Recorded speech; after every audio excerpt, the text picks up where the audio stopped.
সম্মানিত দর্শক, এইখানে আমি 2 গজ 4 গিরা পরিমাণ কাপড় নিয়েছি। এই কাপড়টি দিয়ে হচ্ছে আমি আপনাদের একটি বেল সিস্টেম সালোয়ার কাটিং করে দেখাবো। তো সবার প্রথমে এখানে বেলের জন্য কাপড় বাদ দিয়ে হাই বের করে নিব 14 ইঞ্চি। এরপর লংটা বের করে নিচ্ছি, আমি এখানে 38 ইঞ্চির মতো লংটা রাখবো।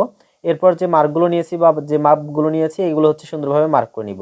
এখানে নিচের ঘেরটা 8 ইঞ্চি রাখবো, 1 ইঞ্চি ব্যালেন্স রাখবো। এখানে 2 হাত বহরের কাপড় রয়েছে, সম্পূর্ণ পাটটাই রেখে এখানে 2 ইঞ্চি মাইনাস করে আমি শেপের জন্য মাইনাস করে নিব। এরপর শেপ কাটা স্কেলটা দিয়ে এইভাবে সুন্দরভাবে হচ্ছে শেপটা করে নিব। তো এই শেপটা অবশ্যই করে নেবেন। সেলাই মার্জিনের জন্য এখানে 1 ইঞ্চি পরিমাণ কাপড় ব্যালেন্সভাবে নিয়ে এই পার্টটা কাটিং করে নিয়ে নেবেন। তো সাইডে যে কাপড়টি দেখতেছেন ওই কাপড়টা দিয়ে হচ্ছে আমরা হচ্ছে আমাদের বেলটা বের করে নিব। তো প্রথম অবস্থায় আমরা এই পার্টটা হচ্ছে যেহেতু মার্ক করে নিচ্ছি, এই পার্টটা প্রথম অবস্থায় এভাবে সুন্দরভাবে কাটিং করে নিয়ে নিব।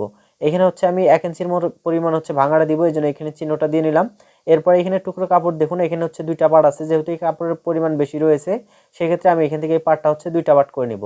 এখানে হচ্ছে একটা পার্ট হচ্ছে আমি আলাদা করে নিয়ে নিচ্ছি, এই পার্টের প্রয়োজন নেই। এখানে যে পার্টটি আছে প্রথম অবস্থায় এখানে আমি 1 ইঞ্চি পরিমাণ এলাস্টিকের জন্য নিয়ে এটা সুন্দর করে মার্ক করে নিব। তো এখানে দেখুন আমি এখানে কমরটা রাখতেছি হচ্ছে 40-42 ইঞ্চি, আপনার যেমনটা লাগবে সেটা নিয়ে নেবেন। এরপর এখানে আমি এখানে 6 ইঞ্চি বা 3 ইঞ্চি 5 ইঞ্চি যার যেমনটা লাগবে, যেমনটা নেওয়ার প্রয়োজন হয় কাপড় অনুযায়ী এটা হচ্ছে আপনারা বেলটা নিয়ে নেবেন। তো নেওয়ার পর এই পার্টটা হচ্ছে সুন্দরভাবে এভাবে কাটিং করে নিয়ে নেবেন। তো এই নিয়মে কিন্তু একদম সহজভাবে আপনি একটি বেল সিস্টেম সালোয়ার কাটিং করতে পারবেন। ধন্যবাদ।